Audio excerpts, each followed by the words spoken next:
Hello bachcho, let's read this question. The question says electronic configuration of gadolinium atomic number 64 is options are given to us, right? The key concept for this question is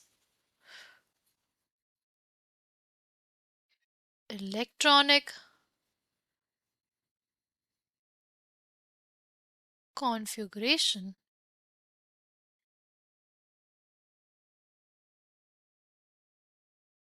of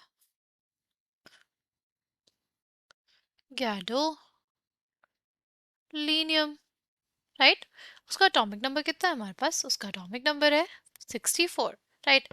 अगर हमें electronic configuration लिखनी होती है तो सबसे पहले हम लोग क्या लिखेंगे सबसे पहले हम लोग लिखेंगे ना नियरेस्ट नोबल गैस कौन सी होगी उसकी तो उसकी नियरेस्ट नोबल गैस होती है जीनॉन जिसका एटॉमिक नंबर कितना होता है वो होता है 54 राइट उसके बाद हम लोग क्या करते हैं उसके बाद की कॉन्फ़िगरेशन अब देखते हैं तो 54 तो हो गया अब बचे हमारे पास कितने 10 इलेक्ट्रॉन्स अगर हम ये सारी कॉन्फ़िगरेशंस देखते हैं राइट तो जीनॉन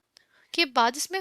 4f8 5d9 और 6s2 लिखा हुआ है बट हमें सिर्फ और सिर्फ कितने इलेक्ट्रॉन्स की फिलिंग करनी थी सिर्फ 10 और इलेक्ट्रॉन्स की करनी थी यहाँ पे तो 19 और इलेक्ट्रॉन्स की है इसलिए ये हमारे पास जो आंसर होगा वो गलत हो जाएगा अगर बाकी सारे ऑप्शन देखें तो उसमें 10 इलेक्ट्रॉन्स की है अब हमें ये देखना है कि कौन सी कॉन्फ़िगरेशन जो है हमारे पास मोस्ट स्टेबल होगी जब हमारे पास f ऑर्बिटल हमारा हाफ फिल्ड या फुली फिल्ड होगा तब हमारे पास मोस्ट स्टेबल कॉन्फ़िगरेशन एग्जिस्ट करती है राइट तो इसी वजह से हमारे पास अगर हम लोग देखें तो 14 इलेक्ट्रॉन्स होने चाहिए हाफ फिल्ड किस में हाफ फिल्ड हमारे पास बी में है इसलिए मोस्ट स्टेबल कॉन्फ़िगरेशन कौन सी हो जाएगी गैडोनियम के लिए वो हो जाएगी जब हमारे पास 4f में 7 इलेक्ट्रॉन्स है 5d में 1 इलेक्ट्रॉन है और 6s2 है हमारे पास राइट आई होप आपको ये बात समझ में आई हो कि it is due to the stability of